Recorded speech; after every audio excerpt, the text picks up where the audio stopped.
Alarm बजा और मधु गहरी नींद में थी। नींद में ही वह अलार्म बंद करके अपनी चादर में फिर से सिमट गई। छुट्टी का दिन था, इसलिए आज वह थोड़ा निश्चिंत थी। कुछ समय बाद सासू माँ दरवाज़ा पीटने लगी तो उसकी आँख खुली। उठकर दरवाज़ा खोला तो सासू माँ बोली, सोती ही रहोगी क्या? 7 बजे हैं, हमें चाय कब मिलेगी? माँ जी, आप बना लीजिए ना, मैं चाय बना लूँ और तू यहाँ आराम करे। गुस्से में सासू माँ बोली, हाँ माँ जी, वैसे भी तो मैं दिन भर कुछ करती ही नहीं हूँ। कल आपने ही तो कहा था, तो अब से मैं कुछ करूँगी ही नहीं।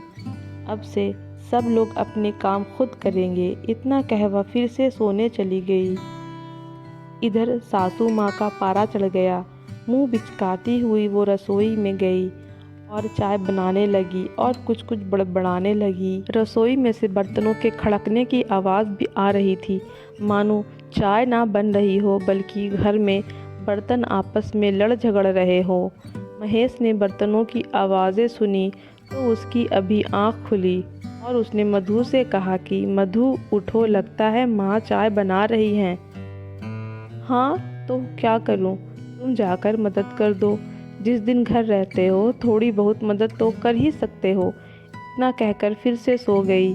महेश रसोई में गया और माँ से बोला, माँ आप हटो, मैं चाय बनाता हूँ। बन गई है चाय। और वह महारानी उठी कि नहीं, या फिर उसे चाय भी अपने कमरे में ही चाहिए? विमल जी बोली। महेश कुछ न बोला, चाय कप में डाल बाबूजी को देकर आया। वह बालकनी में बैठ अखबार पढ़ रहे थे। इसके बाद वह कमरे में गया और बोला, मधु चाय पी लो। मधु उठी और मुंह हाथ धोकर चाय पीने लगी और बोली, कुछ खाने को तो ले आते। महेश रसोई गया और बिस्कुट का डब्बा ला मधु को थमा दिया। चाय में बिस्कुट डुबोते हुए मधु बोली, खाना बाहर से ऑर्डर कर लेना। महेश, आज मैं कोई काम नहीं करूँगी, सबको छुट्टी लेने का हक है, आज मेरी छुट्टी है। महेश कुछ न बोला और दूसरे कमरे में जाकर दोनों बच्चों को उठाया और उनको दूध गर्म करके दिया। महेश और मधु के 2 बच्चे थे, 8 साल की लड़की और 6 साल की रिंकी।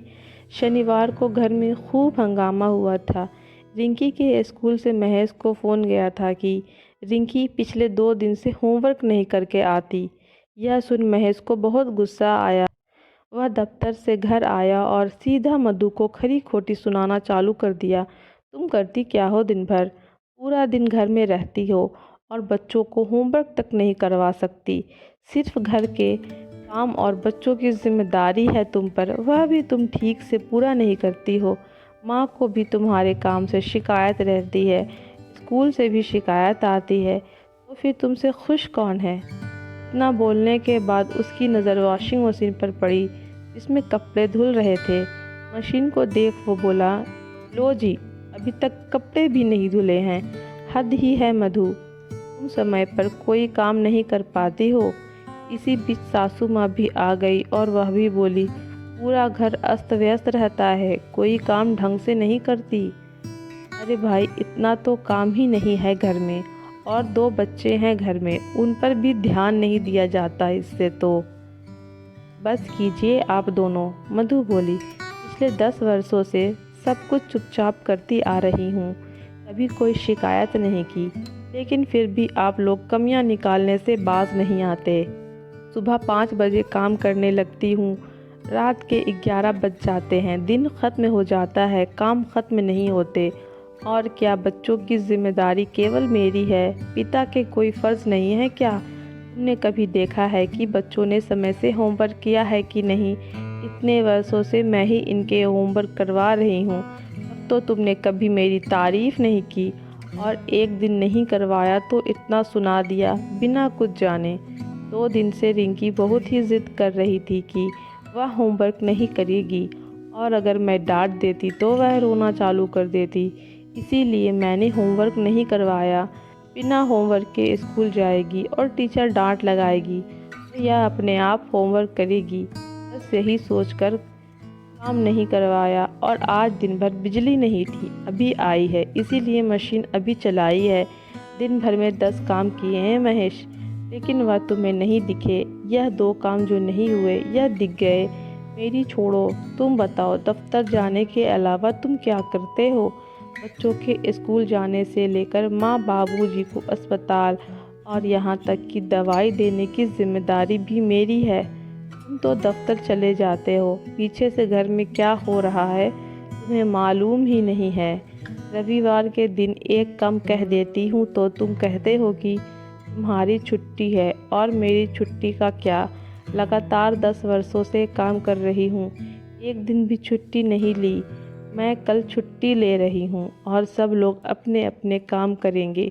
मैं तो वैसे भी कोई काम नहीं करती, तो एक दिन नहीं करूँगी तो इससे घर में कोई फ़र्क नहीं पड़ेगा। इतना कह मधु कमरे में चली गई और महेश को एहसास हो गया कि उसने कुछ ज़्यादा ही बोल दिया है। मधु रात में सोच कर ही सोई थी कि वह अगले दिन कोई काम नहीं करेगी।